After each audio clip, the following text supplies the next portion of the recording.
आपका ढोकला भी बाजार जैसा परफेक्ट नहीं बनता, ना उसमें जाली अच्छी बनती है, ना ही स्पॉन्जी बनता है। YouTube देखकर आपने बहुत सी रेसिपीज ट्राई कर ली, लेकिन आखिर में निराशा ही हाथ लगती है और रस पिलाने के बाद तो ढोकले का हलवा बन जाता है। तो ये रेसिपी आज आपके लिए ही है। Hello friends, welcome back to my channel. Friends, आज हम बनाने वाले हैं बिल्कुल हलवाई जैसा ढोकला। रेसिपी को आप पूरा देखिएगा, ध्यान से देखिएगा, बस छोटी मोटी चीज़ों का ध्यान रखना है और हमारा जो ढोकला है वो बिल्कुल परफेक्ट हलवाई जैसा बनके तैयार होगा। बस आपसे रिक्वेस्ट है, वीडियो पसंद आए तो लाइक करें, शेयर करें और चैनल को सब्सक्राइब भी ज़रूर ही करें। ढोकला तैयार करने के लिए हमने सबसे पहले लिया है 1 कप बेसन। ये बारीक बेसन है, माप करें तो 120 ग्राम है। बारीक बेसन से मतलब है ये पैक्ड वाला बेसन, जैसे जो थैली में आता है ना, टाटा का, फॉर्च्यून या राजधानी, ये उस तरीके का बेसन है। यहाँ पे किसी ब्रांड की प्रमोशन नहीं है, लेकिन मैं जस्ट आपको बता रही हूँ। और देखें, आपने देखा होगा रेसिपीज़ में कई बार कहते हैं कि बेसन को छान के लीजिए ढोकले के लिए, लेकिन वो बताते नहीं क्यों छानना है। वो इसलिए ताकि जो बेसन है हमारा बारीक हो जाए। अब हम इस बेसन के अंदर ऐड करेंगे आधा चम्मच के लगभग नमक। ये चम्मच मैं घर वाला इस्तेमाल कर रही हूँ ताकि आपको कोई परेशानी ना हो समझने में। अब इसी चम्मच को अच्छे से भरते हुए हम 3 चम्मच चीनी बेसन के साथ डाल देंगे। अब इसी के साथ हम डालेंगे आधा चम्मच से थोड़ा सा कम नींबू सत या फिर सिट्रिक एसिड।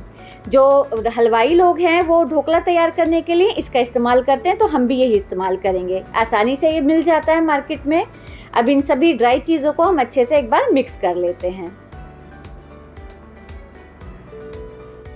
सभी ड्राई चीज़ें मिक्स होने के बाद अब हमने लिया है 1 कप पानी। पूरा हमने अभी नहीं डालना है, हमने पहले आधा कप पानी ऐड करना है। आधा कप पानी डालने के बाद अब अच्छे से हम पानी को और बेसन को फेंट लेंगे ताकि स्मूथ सा बैटर तैयार हो जाए। जितने पानी की ज़रूरत होगी उतना हम पानी ऐड करेंगे। अब ये देखिए, बेसन में आधा कप पानी डालने के बाद अब हम 1/4 कप पानी और ऐड कर रहे हैं, यानी टोटल हमारा जो पानी लगा है ना वो 3/4 कप के लगभग लगा है। ये इतना 1/4 कप पानी बच गया है। अब इस पानी को भी अच्छे से बेसन के साथ हम मिक्स कर देंगे। तब तक मिक्स करना है जब तक कि चीनी अच्छे से बेसन के साथ घुल नहीं जाती। बस ये हम 1 मिनट तक ही फेंटेंगे, इससे ज़्यादा हमें बेसन को नहीं फेंटना है। अब बेसन फेंटने के बाद इसके अंदर हम ऐड करेंगे खाने वाला तेल यानी कुकिंग ऑयल। ये यहाँ पर मैं डाल रही हूँ 2 चम्मच रिफाइंड ऑयल। देखिए, चम्मच मैं वही इस्तेमाल कर रही हूँ जो घर में इस्तेमाल होता है। तो अब इतने बेसन के अंदर हमने डाला है 2 चम्मच रिफाइंड ऑयल।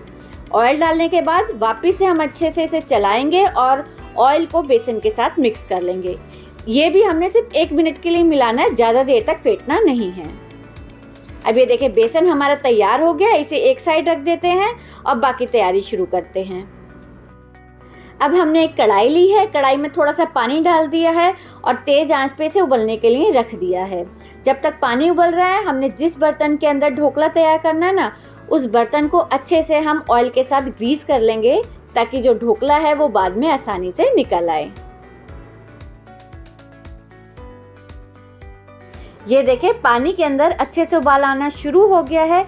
जैसे ही पानी में उबाल आना शुरू होगा, हमने सबसे पहले क्या करना है, बेसन के बैटर के अंदर ऐड कर देना है 1/4 चम्मच से थोड़ा सा कम मीठा सोडा। मीठा सोडा डालते के साथ ही आपको फटाफट से इसको चलाना है विस्कर की सहायता से और सारे बेसन के बैटर में बढ़िया से मिक्स कर लेना है। ध्यान रखिएगा, अच्छे से चलाएंगे ताकि जो मीठा सोडा है बढ़िया सा मिक्स हो जाए बेसन के साथ। बहुत देर तक नहीं चलाना है, ये काम कुछ ही सेकंड्स के अंदर हो जाएगा। और आप देखें, सोडा मिलते के साथ ही जो हमारा बेसन का बैटर है ना, वो लाइट भी हो गया कलर में और फ्लफी भी हो गया है। बस अब हम फटाफट से इसको हमारे टिन के अंदर डाल देंगे जो हमने पहले से ग्रीस करके रखा है।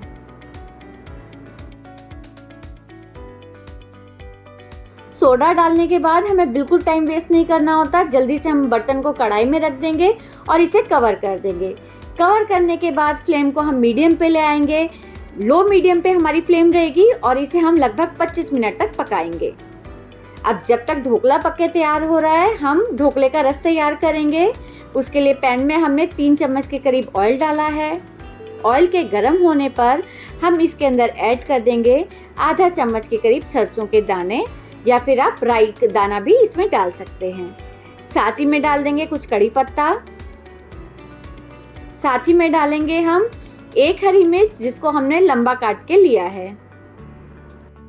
अब लगभग 10 से 20 सेकंड के लिए हम अपने तड़के को पका लेंगे।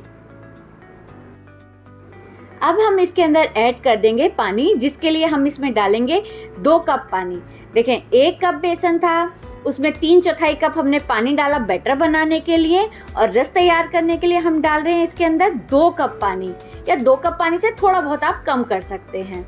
अब 2 कप पानी डालने के बाद हम फ्लेम तेज कर देंगे और तेज फ्लेम पर हम इसे पकाएंगे। इसी के साथ हम तड़के में ऐड कर देंगे 2 चम्मच चीनी। अच्छे से चम्मच भर के चीनी लेंगे, जैसे जो चम्मच हमने पहले लिया था वही इस्तेमाल कर रहे हैं। साथ में डाल देंगे आधा चम्मच हम नमक। यहाँ पर देखिए हम खट्टा बिल्कुल भी नहीं डालेंगे, ना नींबू डालेंगे ना सिट्रिक एसिड, क्योंकि जितना पहले हमने खट्टा डाला है ना वो एनफ है। अब अच्छे से मिक्स करेंगे और देखिए हमारे तड़के में बॉईल आ भी गया है। अब हम फ्लेम को ऑफ कर देंगे। फ्लेम ऑफ करने के बाद हम अपने तड़के को बिल्कुल ठंडा कर लेंगे, यानी इतना कि ये रूम टेम्परेचर पर आ जाए। इसी बीच देखिए हमारा जो ढोकला है वो भी शायद पक के तैयार हो गया है। 25 मिनट का क्योंकि समय हो गया है। खोल के चेक करते हैं। ये देखें ढोकला हमारा बिल्कुल तैयार है। एक बार हम इसे चेक कर लेंगे। इस तरीके से बीच में नाइफ डालेंगे और ये देखिए नाइफ बिल्कुल साफ बाहर आया है। अब हम फ्लेम को ऑफ कर देंगे और सावधानी के साथ ढोकले को बाहर निकाल लेंगे। अब हम इस ढोकले को बिल्कुल नहीं छेड़ेंगे और इसको भी हम ठंडा होने तक इंतजार करेंगे। ठंडे से मतलब है बिल्कुल रूम टेम्परेचर पे ये आ जाना चाहिए। अब ये देखें लगभग आधे घंटे का समय लगा है। ढोकला हमारा बिल्कुल ठंडा हो चुका है। अब एक नाइफ की सहायता से हम इसके किनारों को हटा लेंगे। अब जितने छोटे बड़े पीस आपने रखने ना, उस हिसाब से आप कट लगाते हुए इसके टुकड़े काट लीजिए। अब हम इस तरीके से एक फ्लैट स्पैटुला लेंगे और उसकी सहायता से हम जो हमने पीसेस काटे ना ढोकले के, उनको थोड़ा फिनिश्ड कर देंगे ताकि जब बाहर निकालें तो ये आसानी से निकल जाए। वैसे अगर आप इसे अभी दूसरे बर्तन में या प्लेट में पलटेंगे ना तो आसानी से निकल जाएंगे पीसेस। रस पिलाने के लिए मैं इसी बर्तन का इस्तेमाल कर रही हूँ, तो इसलिए मैं ढोकले को अभी इससे बाहर नहीं निकालूंगी। आप चाहें तो दूसरे बर्तन में निकाल लें और उसमें आप रस पिला सकते हैं। अब देखें, अब मैं आपको एक पीस निकाल के दिखाती हूँ कि हमारा जो ढोकला है वो कितना स्पॉन्जी और जालीदार बना है। ये देखें, देख रहे हैं ना आप कितना बढ़िया स्पॉन्जी बना है हमारा ढोकला। और आप इसकी जाली चेक कीजिए। अब देखिए इस स्टेज तक आप जब भी कोई यूट्यूब की रेसिपी देखेंगे ना, वो आपको ढोकला इस स्टेज तक दिखाएंगे कि बढ़िया सा स्पॉन्जी बन गया है, जालीदार बन गया है, लेकिन रस पिलाने के बाद कोई नहीं दिखाता। मैं आपको एक दूसरा पीस भी निकाल के दिखाती हूँ कि वो भी देखें कितना स्पॉन्जी बना है। ऐसा नहीं है कि कोई एक हिस्सा बढ़िया से पक गया और बाकी नहीं पका है। ये देखें, आप देख रहे हैं ना जाली बिल्कुल बाजार जैसी ये जाली तैयार हुई है। स्पॉन्ज देखें आप इसका कितना बढ़िया है। बस अब ये ढोकला हमारा तैयार हो गया है। वापस से हम थोड़ा सा सेट कर देंगे इसको और फिर हम इसको अब रस पिलाएंगे। ज़रूरी है कि रस पिलाते समय ढोकला भी हमारा नॉर्मल रूम टेम्परेचर पे होना चाहिए और रस भी। अब हम थोड़ा थोड़ा करके इसके ऊपर रस डाल देंगे। एकदम से मत डालिएगा, थोड़ा थोड़ा करके डालेंगे